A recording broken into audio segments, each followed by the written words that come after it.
Welcome back. हमने class 12th secretarial practice that is SP का chapter 2 start किया है, सोर्सेस ऑफ कॉरपोरेट फाइनेंस। पिछले वीडियो में हमने इस चैप्टर का सोर्सेस ऑफ बोरोड कैपिटल का टॉपिक स्टार्ट कर दिया है। इसमें हमने बोरोड कैपिटल क्या है उसका मतलब समझा। दैट इज जब कंपनी को एडिशनल कैपिटल की नीड होती है, ज़्यादा पैसों की ज़रूरत होती है, उस वक्त कंपनी बाहर से पैसे बोरो करती है एज अ लोन या फिर उधार लेती है, उसे हम कहते हैं बोरोड कैपिटल। और दैट इज जब कंपनी को ग्रो करना है, एक्सपांड करना है, डाइवर्सिफाई करना है, तो एडिशनल कैपिटल की नीड होगी और ज़्यादा पैसों की ज़रूरत होगी, उस वक्त कंपनी बाहर से पैसे बोरो करती है एज ए लोन, तो वो होता है बोरोड कैपिटल। जिसमें हमने वेरी फर्स्ट चीज़ जो स्टडी करी वो थी डिबेंचर्स। सो हमने debentures and features of debentures, तो ये सारे टॉपिक्स हमने पिछले वीडियो में डिटेल में स्टडी कर लिया है। इस वीडियो में हम टाइप्स ऑफ डिबेंचर्स, यहाँ से ये टॉपिक स्टार्ट करेंगे। सो टॉपिक स्टार्ट करते हैं। Let's see what are the different types of debentures. That is अगर कंपनी को डिबेंचर्स इशू करने हैं तो कंपनी कौन कौन से टाइप के डिबेंचर्स इशू करके पैसे रेज कर सकती है, पैसे कलेक्ट कर सकती है। लेट्स सी, यहाँ पे एक चार्ट गिवन है टाइप्स ऑफ डिबेंचर्स के अंदर। डिबेंचर्स जो है वो 4 अलग अलग बेसिक टाइप्स में डिवाइड किया गया है। 4 बेसिस में डिबेंचर्स जो है वो डिवाइड किया गया है। Let's C, very first is on the basis of security, जिसमें very first is secured and unsecured debentures, then on the basis of transfer, registered and bearer debentures, then on the basis of repayment, redeemable and irredeemable debentures, and on the basis of conversion, convertible and non convertible debentures। तो ऐसे total 8 type के debentures है जो company issue कर सकती है। Let's C, very first is secured debentures. तो secured debentures क्या है देख लेते हैं। The debentures can be secured. The property of company may be charged as security for loan. तो जो सिक्योर्ड डिबेंचर्स होते हैं वो सिक्योर्ड होते हैं, कंपनी की प्रॉपर्टी के ऊपर उनका चार्ज होता है। दैट इज, अगर सिंपल मीनिंग में हम समझे सिक्योर्ड डिबेंचर क्या है, तो डिबेंचर होल्डर्स जो हैं वो कंपनी को लोन देते हैं। ऑलराइट, बिकॉज कंपनी को एडिशनल कैपिटल की नीड है, तो डिबेंचर होल्डर्स कंपनी को लोन दे रहे हैं। तो लोन दे रहे हैं तो इन फ्यूचर अगर कंपनी उनके पैसे रिटर्न ना कर पाई तो उनके पैसे तो लॉस में हो जाएंगे। ऑलराइट, तो कुछ ना कुछ सिक्योरिटी की तरफ से तो उनको चाहिए होगा। तो उस वक्त कंपनी क्या करती है, अपने प्रॉपर्टी, अपना जो एसेट है वो as a charge, as a security जो है वो डिबेंचर होल्डर्स को प्रोवाइड करती है। दैट इज, अगर in future company debenture holders के पैसे रिटर्न ना कर पाए तो वो डिबेंचर होल्डर्स कंपनी की जो एसेट्स है, जो उनकी प्रॉपर्टी है, वो सेल करके क्या कर सकते हैं, अपने पैसे रिकवर कर सकते हैं। ये होता है secured debentures. The security may be for some particular asset fixed charge और it may be the asset in general, that is floating charge. और ये जो प्रॉपर्टी होती है जो कि चार्ज की जाती है, फिक्स्ड की जाती है, तो ये एक पर्टिकुलर एसेट होता है। दैट इज़ कोई एक पर्टिकुलर सामान जो है, कोई एसेट, कोई एक प्रॉपर्टी जिसका नाम फिक्स किया गया है कि अगर हम पैसे पे नहीं कर पाए तो आप ये पर्टिकुलर प्रॉपर्टी सेल करके अपने पैसे रिकवर कर सकते हो। ऐसा एक पर्टिकुलर एसेट जो होता है उसे कहते हैं फिक्स चार्ज। या फिर इन जनरल कोई एक पर्टिकुलर एसेट का नाम नहीं दिया होगा, जस्ट इन जनरल होगा कि अगर इन फ्यूचर कंपनी आपके पैसे रिटर्न नहीं कर पाई तो आप कंपनी के एसेट सेल करके, कोई भी एसेट सेल करके अपने जितने पैसे बनते हैं वो रिकवर कर सकते हैं। ये होता है floating charge. The debentures are secured through trust deed, और ये जितने भी डिबेंचर्स होते हैं ये सिक्योर्ड होते हैं through trust deed. Trust deed के बारे में हमने पिछले वीडियो में स्टडी किया था। ट्रस्ट डीड के अंदर सारे के सारे रूल्स एंड रेगुलेशंस होते हैं, टर्म्स एंड कंडीशन मेंशन किए जाते हैं डिबेंचर होल्डर्स के। Alright, so simply debenture, secured debentures क्या होते हैं, इनको एक सिक्योरिटी प्रोवाइड की जाती है कंपनी की तरफ से, बिकॉज ये कंपनी को पैसे दे रहे हैं, लोन दे रहे हैं। तो इन फ्यूचर अगर कंपनी इनके पैसे रिटर्न ना कर पाए तो ये कंपनी के एसेट्स, कंपनी के प्रॉपर्टी सेल करके अपने पैसे रिटर्न ले सकते हैं, रिकवर कर सकते हैं। Alright, next is unsecured debentures. अब अनसिक्योर्ड डिबेंचर्स जो हैं वो बिल्कुल सिक्योर्ड डिबेंचर्स के ऑपोजिट होंगे। These are the debentures that have no security. मतलब ये ऐसे डिबेंचर्स हैं जिनके पास कोई भी सिक्योरिटी नहीं रहती, इन्होंने पैसे दिए बट सिक्योरिटी नहीं है इनके पास। The issue of unsecured debenture is permitted by the companies act 2013। अब ये जो अनसिक्योर्ड डिबेंचर है ये कंपनी इशू कर सकती है। ऑब्वियसली कंपनीज एक्ट 2013 के अंदर इसका प्रोविजन मेंशन किया गया है। सो अगर कोई भी पर्टिकुलर इंडिविजुअल अनसिक्योर्ड डिबेंचर्स लेते हैं तो उनको कंपनी की तरफ से कोई भी सिक्योरिटी नहीं मिलती। मे बी अगर कंपनी लॉस में जा रही है, इन फ्यूचर कंपनी पैसे रीपे नहीं कर पाई, उस वक्त डिबेंचर होल्डर के पास कोई भी अधिकार नहीं होगा कि वो कंपनी के पैसे, अपने पैसे जो है वो कंपनी की प्रॉपर्टी सेल करके ले, बिकॉज ये अनसिक्योर्ड है, इनका कंपनी के प्रॉपर्टी के ऊपर कोई भी अधिकार नहीं होगा। Alright, next is registered debentures. अब रजिस्टर्ड डिबेंचर्स क्या है देख लेते हैं। Registered debentures are those debentures on which the name of the holders are recorded. तो रजिस्टर्ड डिबेंचर्स ये ऐसे डिबेंचर्स हैं जिनका नाम कंपनी के रिकॉर्ड्स में मेंशन किया जाता है। Company maintains register of debenture holders in which the name, address and particulars of holdings of debenture holders are entered. So ये क्या है, रजिस्टर्ड डिबेंचर्स ऐसे टाइप के डिबेंचर्स होते हैं, ऐसे टाइप के डिबेंचर होल्डर्स होते हैं जिनका पूरा का पूरा रिकॉर्ड कंपनी अपने रजिस्टर में मेंशन करती है। कंपनी एक रजिस्टर मेंटेन करती है, रजिस्टर ऑफ डिबेंचर होल्डर्स, और जिस भी इंडिविजुअल ने कंपनी के डिबेंचर्स परचेज किए हैं, लिए हैं, कंपनी उनका नाम, उनका एड्रेस और कितने डिबेंचर्स उन्होंने परचेज किए हैं, कौन से टाइप के डिबेंचर्स उन्होंने लिए हैं, ये सारी डिटेल्स जो है वो कंपनी अपने रजिस्टर ऑफ डिबेंचर होल्डर्स में मेंशन करती है। The transfer of registered debenture requires the execution of transferred deeds, और इनका जो ट्रांसफ़र होता है वो थ्रू एक रेगुलर प्रोसेस की होता है, थ्रू ट्रांसफर डीड होता है। ऑलराइट, दैट इज अगर डिबेंचर होल्डर को अपने डिबेंचर ट्रांसफर करने होगा तो उसका एक प्रोसेस होता है। Next is bearer debentures. अब बेरर डिबेंचर्स क्या है, ऑब्वियसली इसका ऑपोजिट होगा।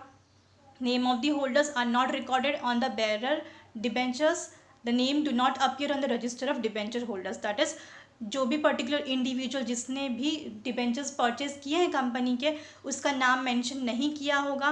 कंपनी जो है रजिस्टर ऑफ डिबेंचर होल्डर में भी उस पर्टिकुलर इंडिविजुअल का नाम नहीं होगा जिसने बेरर डिबेंचर परचेज किए, बिकॉज बेरर डिबेंचर जो है उसका कोई भी रिकॉर्ड कंपनी मेंशन नहीं करती। Such debentures are transferable by mere delivery, और ऐसे टाइप के डिबेंचर्स जो है अगर इसे ट्रांसफ़र करना भी है तो बाय मियर डिलीवरी ट्रांसफ़र हो सकता है। कोई भी अपने डिबेंचर्स किसी को भी देकर ऐसे ही ट्रांसफ़र कर सकता है। Payment of interest is made by means of coupon attached by the debenture certificate, और इसका पेमेंट किस तरीके से होता है, बिकॉज इंटरेस्ट जो है वो एक तरीका होता है इंटरेस्ट पे करने का। ऑलराइट, अब जिसका डिबेंचर है तो कंपनी उसका नाम देखेगी, कितना डिबेंचर्स उन्होंने लिया है, कितने पैसे कंपनी को दिए हैं, उसके ऊपर इंटरेस्ट कितना मिलेगा।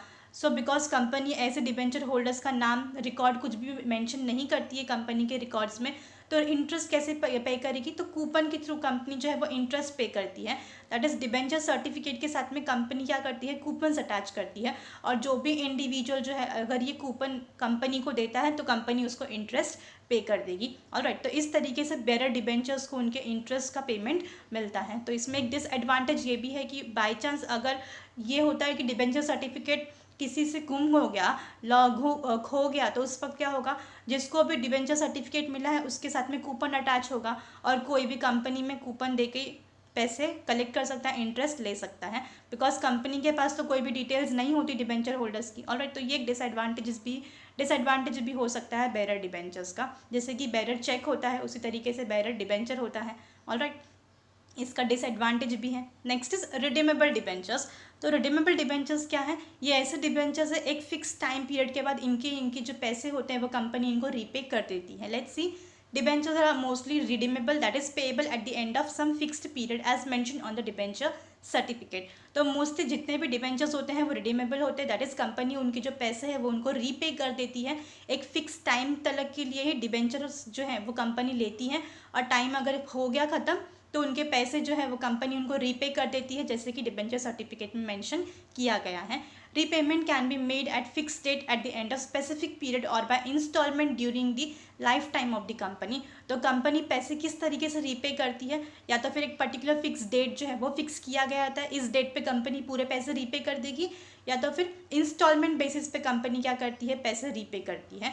The provision of repayment is normally made in the trust deed, और किस तरीके से कंपनी डिबेंचर होल्डर्स के पैसा रीपे करेगी, वापस देगी, वो ट्रस्ट डीड में मेंशन किया जाता है। दैट इज जो टर्म्स एंड कंडीशंस मेंशन किए हैं डिबेंचर होल्डर्स के, उसमें सारे के सारे जो रूल्स एंड रेगुलेशन है उसी के अकॉर्डिंग कंपनी डिबेंचर होल्डर्स के पैसे रीपे करती है।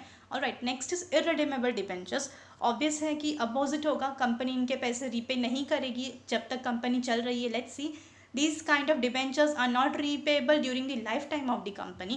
जब तक कंपनी चल रही है तब तक तो कंपनी इनके पैसे इनको रीपे नहीं करेगी। ये होता है irredeemable debenture. They are repay only after the liquidation of the company और when there is a breach of any contract, breach of any condition और when some contingencies arises. So company कौन से case में इनके पैसे repay करती है, जब कंपनी लिक्विडेट होने वाली होती है, जब कंपनी बंद होने वाली होती है, उस वक्त कंपनी डिबेंचर होल्डर्स के इरिडीमेबल डिबेंचर्स के पैसे रिटर्न करती है, या फिर अगर कोई कंडीशन जो है वो ब्रीच हो रही है, मतलब कि कुछ जो टर्म्स एंड कंडीशन है अगर वो ब्रीच हो रही है, वो टूट रही है, फुलफिल नहीं हो पा रही है, कुछ प्रॉब्लम अराइज हो रही है, उस वक्त कंपनी इनके पैसे इनको रिटर्न कर देती है। अदरवाइज जब तक कंपनी चल रही है इरिडीमेबल डिबेंचर्स के पैसे कंपनी रिटर्न नहीं करती। Next is convertible debentures. Now what's this? Convertible debenture give right to holder to convert them into equity shares after a specific period of time. So convertible debenture के पास ये अधिकार होता है कि एक पर्टिकुलर टाइम पीरियड के होने के बाद वो अपने डिबेंचर्स को इक्विटी शेयर्स के अंदर कन्वर्ट कर सकते हैं, दैट इज़ वो कंपनी के ओनर्स बन सकते हैं after a specific interval of time.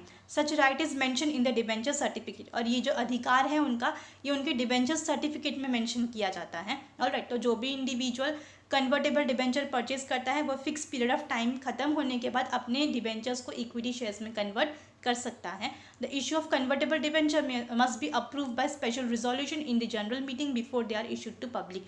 But ऐसे डिबेंचर्स को इशू करने के लिए, दैट इज कन्वर्टेबल डिबेंचर्स को इशू करने के लिए जनरल मीटिंग के अंदर स्पेशल रिजोल्यूशन पास किया जाना ज़रूरी है। दैट इज 75% से ज़्यादा जो लोग मीटिंग में प्रेजेंट है उनका वोट जो है वो कन्वर्टेबल डिबेंचर इशू करने के फेवर में होना चाहिए। ऑलराइट, जब वो पब्लिक को इशू करने से पहले ही the debentures are advantages for the holder, और जिसने भी कन्वर्टेबल डिबेंचर परचेज किया उसके लिए तो ये एडवांटेजेस ही है। क्यों? because of this conversion right, convertible debenture holder is entitled to equity share at a lower rate than the market value, because जो पर्टिकुलर डिबेंचर्स कन्वर्टेबल हैं तो एक पर्टिकुलर टाइम के बाद वो इक्विटी शेयर्स में कन्वर्ट हो जाएंगे। मार्केट वैल्यू में जितना चल रहा है रेट इक्विटी शेयर्स का, उससे कम प्राइस में डिबेंचर होल्डर्स को उनके जो इक्विटी डिबेंचर्स जो हैं वो कन्वर्ट होके इक्विटी शेयर्स में मिलेंगे, तो ये एक एडवांटेज भी है। Next is non convertible debenture. Obvious है कि ये कन्वर्ट नहीं हो सकते। Non convertible debentures are not convertible into equity shares on maturity. एक मेच्योरिटी पीरियड के बाद नॉन कन्वर्टेबल डिबेंचर्स जो है वो इक्विटी शेयर्स में कन्वर्ट नहीं हो सकते। मतलब जो टाइम पीरियड फिक्स किया है 5 साल के लिए अगर डिबेंचर्स लिए हैं तो 5 साल खत्म होने के बाद उनके जो पैसे हैं कंपनी उनको रीपे कर देगी, ये इक्विटी शेयर्स में कन्वर्ट नहीं हो सकते। These debentures are redeemed on maturity date. These debentures suffers from the disadvantage that there is no appreciation in the values. So non convertible debentures जो हैं, कंपनी ऐसे डिबेंचर्स को मेच्योरिटी डेट के ऊपर उनके पैसे जो है वो रिटर्न कर देती है। फॉर एग्जांपल अगर 5 ईयर्स के लिए किसी ने डिबेंचर्स परचेज किए हैं तो 5 साल खत्म होने के बाद कंपनी इनको उनके पैसे पूरे रीपे कर देगी।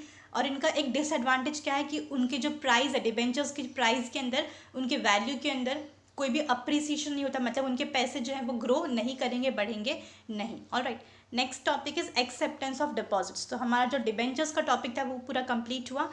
Next is acceptance of deposits. देख लेते हैं डिपॉजिट्स क्या है। Public deposit is an important source of financing short term requirement of the company. So acceptance of deposit जो है वो second source of borrowed capital है। वेरी फर्स्ट हमने स्टडी किया debentures, next is acceptance of deposit. तो इसके अंदर क्या है, पब्लिक डिपॉजिट होता है, दैट इज कंपनी को जब पैसों की नीड होती है, शॉर्ट टर्म फाइनेंस की नीड होती है, जब कम समय के लिए कंपनी को पैसे चाहिए होते हैं, पैसों की नीड होती है, उस वक्त कंपनी कॉमन पब्लिक से डिपॉजिट्स कलेक्ट करती है और ये काफ़ी इंपॉर्टेंट सोर्स ऑफ फाइनेंसिंग है। Company receive fix deposit from the public for a period ranging from 6 months to 36 months. Mostly company जो है वो फिक्स डिपॉजिट कलेक्ट करती है, फिक्स सम ऑफ अमाउंट जो है वो कॉमन पब्लिक से कलेक्ट करती है फॉर अ पीरियड, मतलब कितने टाइम तक के लिए, 6 मंथ्स टू 36 मंथ्स के लिए जो पैसे हैं वो कलेक्ट किए जाते हैं। उससे ज़्यादा नहीं किया, उससे ज़्यादा टाइम के लिए कंपनी पैसे कलेक्ट नहीं करती। मोस्टली पब्लिक डिपॉजिट जो होता है वो फॉर अ शॉर्ट ड्यूरेशन होता है। Such deposits are called as public deposits, और ऐसे डिपॉजिट्स को पब्लिक डिपॉजिट कहा जाता है बिकॉज कॉमन पब्लिक से पैसे कलेक्ट कर रही है company. Under this method general public is invited to deposit their saving with the company for a varied period. और इस मेथड के अंदर क्या होता है, जनरल पब्लिक को कंपनी इनवाइट करती है बिकॉज मोस्टली जो कॉमन पब्लिक होती है वो सेविंग्स करती हैं, तो कंपनी कॉमन पब्लिक को इनवाइट करती है कि वो अपनी सेविंग्स जो है वो कंपनी में डिपॉजिट करें। चाहे जितने टाइम के लिए पब्लिक चाहे उतने टाइम के लिए पैसे वो डिपॉजिट कर सकती है, up to 36 months. Interest is paid by company on such deposits, और कंपनी उसके लिए इंटरेस्ट भी पे करती है पब्लिक को। The company issue deposit receipt to depositor, और कंपनी इसके लिए क्या करती है, डिपॉजिट रिसिप्ट्स भी इशू करती है। बिकॉज अगर हम अपने पैसे कहीं पे डिपॉजिट करते हैं, कहीं पे पैसे लगाते हैं तो उसके बदले में कुछ रिसिप्ट मिलता है। तो अगर कोई भी पर्सन कंपनी में पैसे डिपॉजिट करता है तो उसके बदले में कंपनी उनको डिपॉजिट रिसिप्ट प्रोवाइड करती है। The term of deposit are mention in the deposit receipts, और जो भी टर्म्स एंड कंडीशंस होते हैं, रूल्स होते हैं कंपनी के, वो डिपॉजिट रिसिप्ट के अंदर मेंशन किया जाता है. Deposit receipt is an acknowledgement of डेप्ट और लोन बाय द कंपनी. और डिपॉजिट रिसिप्ट क्या है? ये एक एक्नॉलेजमेंट है, मतलब कि कंपनी ने हम आपसे पैसे लिए हैं एज अ लोन. ऑलराइट, तो ये क्या है? एक एक्नॉलेजमेंट है. बताया जाता है कि कंपनी ने आपसे लोन लिए हैं और एक फिक्स पीरियड ऑफ टाइम के बाद कंपनी आपको आपके पैसे वापस रिटर्न कर देगी.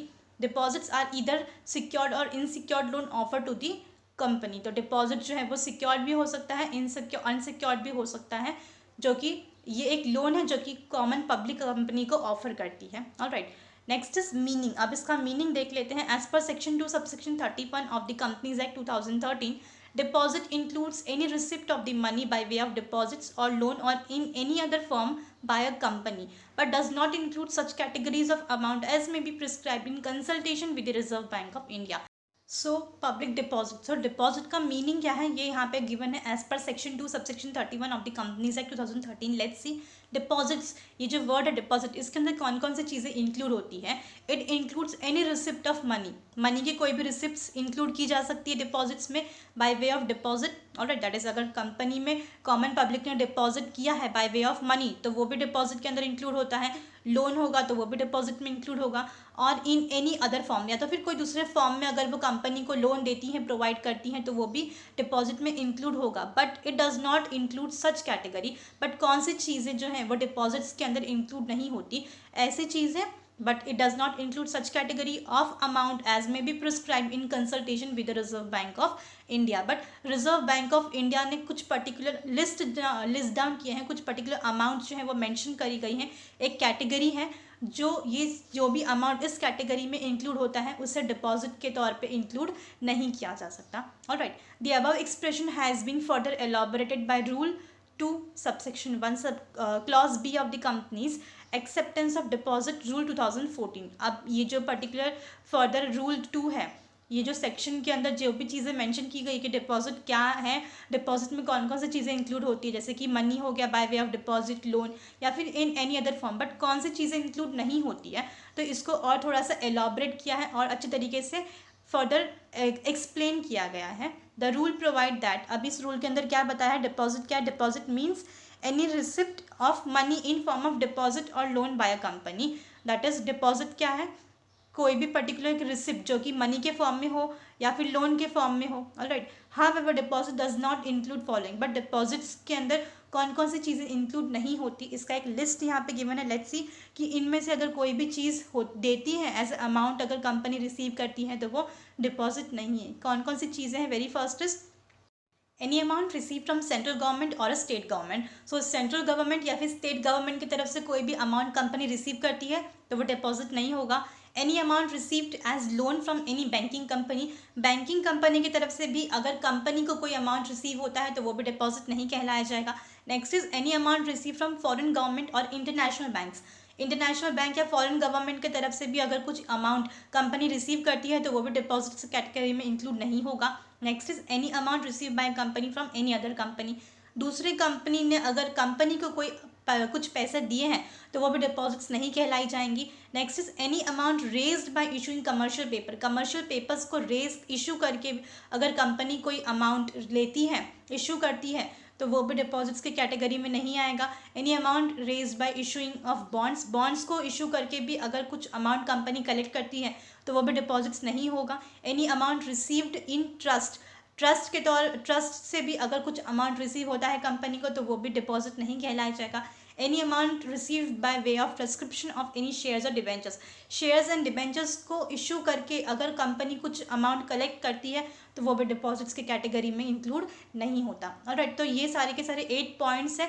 अगर इनमें से किसी भी पॉइंट्स, इसमें से कोई भी पर्टिकुलर अमाउंट कंपनी रिसीव करती है किसी भी तरीके से तो वो डिपॉजिट्स नहीं कहलाई जाएंगी. Alright, next is bonds. अब नेक्स्ट वाला क्या है point? Next type of source of borrowed capital is bonds. तो अब तक हमने 2 देख लिया बोरोड कैपिटल में. वेरी फर्स्ट वॉज डिबेंचर, दूसरा हमारा जो हमने देखा वो था acceptance of deposits. Next is bonds. Bonds क्या है देख लेते हैं. बॉन्ड इज अ डेब्ट security. It is a formal contract to repay borrowed money with interest. Bond is a loan. तो बॉन्ड क्या है? ये एक टाइप का लोन है. सिंपल क्या है? ये एक डेब्ट सिक्योरिटी है, मतलब कंपनी क्या कर रही है? लोन ले रही है. ऑलराइट, ये एक फॉर्मल तरीके का कॉन्ट्रैक्ट एग्रीमेंट होता है जो कि कंपनी क्या करती है इसके बदले में इंटरेस्ट पे करती है। ऑलराइट, कंपनी पैसे जो है वो वापस रीपे करेगी जहाँ से जिससे भी कंपनी ने पैसे बोरो किए हैं, एंड उसके एवज में कंपनी क्या करेगी, उनको इंटरेस्ट पे करेगी जिससे कंपनी ने पैसे लिए हैं। बॉन्ड ये एक तरीके का लोन है जो कंपनी लेती है। The holder of bond is a lender to the institution. और जिस भी पर्टिकुलर इंडिविजुअल ने कंपनी के बॉन्ड्स लिए हैं वो क्या हो गया, बॉन्ड होल्डर हो गया। और इसका मतलब वो कंपनी को पैसे लेंड कर रहा है, कंपनी को पैसे उधार पे दे रहा है। He is a creditor of the company. वो क्या है, कंपनी का क्रेडिटर, बिकॉज उसने कंपनी को पैसे उधार पे दिए हैं, लोन दिया है। तो ऑब्वियसली जिसने बॉन्ड लिया है वो कंपनी का क्रेडिटर होगा। He gets fixed rate of interest, और उसको उसके बदले में क्या होगा, fixed rate of interest company provide करेगी। All bonds have maturity date and is paid in cash at certain date in future. जितने भी बॉन्ड्स कंपनी इशू करती है उसका एक पर्टिकुलर मेच्योरिटी डेट होता है, दैट इज इतने टाइम के लिए कंपनी बॉन्ड्स इशू करती है, वो टाइम खत्म, कंपनी उनको उनके पैसे रिटर्न कर देगी, और फ्यूचर में कंपनी जो पैसे पे करती है वो कैश में पैसे पे कर सकती है। Next is according to Webster dictionary, bond क्या है, a bond is an interest bearing certificate issue by government और business firm promising to pay a holder a specific sum at a specific date. तो according to Webster dictionary bond क्या है, ये एक interest bearing certificate है। मतलब company जो है वो बॉन्ड इशू कर रही है, मतलब क्या कर रही है, कंपनी लोन ले रही है, तो उसके बदले में कंपनी इनको क्या करेगी, इंटरेस्ट पे करेगी। ऑलराइट, एक सर्टिफिकेट भी देगी और उसके बदले में कंपनी इंटरेस्ट पे करे जिसने भी बॉन्ड लिए हैं। मोस्टली कौन इशू करता है बॉन्ड, गवर्नमेंट कंपनीज इशू करती हैं, या तो फिर बिजनेस फर्म्स कंपनीज जो होती हैं वो बॉन्ड्स इशू करती हैं। और इसमें कंपनी या फिर गवर्नमेंट इंस्टीट्यूशन क्या कर रही है, प्रॉमिस कर रही है जिस भी पर्टिकुलर इंडिविजुअल ने बॉन्ड परचेज किया है गवर्नमेंट फर्म का या कंपनी का, उसमें कंपनी इनको प्रॉमिस करती है कि जिसने भी बॉन्ड परचेज किया है उसको एक पर्टिकुलर टाइम ख़त्म होने के बाद स्पेसिफिक डेट पे कंपनी उनको उनके पैसे जो है वो रिटर्न कर देगी। ऑलराइट, ये है bond. Next is does the company borrows money and issue bonds as an evidence of debt। तो मोस्टली बॉन्ड क्या है, तो कंपनी पैसे बोरो करती है, एज ए लोन लेती है, और कंपनी क्या कर रही है, बॉन्ड इशू कर रही है, और एविडेंस क्या है, मोस्टली ये क्या है, डेप्थ है, मतलब कंपनी का लोन है, कंपनी एक पर्टिकुलर टाइम के बाद पैसा रीपे कर देगी। Interest is payable on bond at a fix interval और on a maturity of the bonds.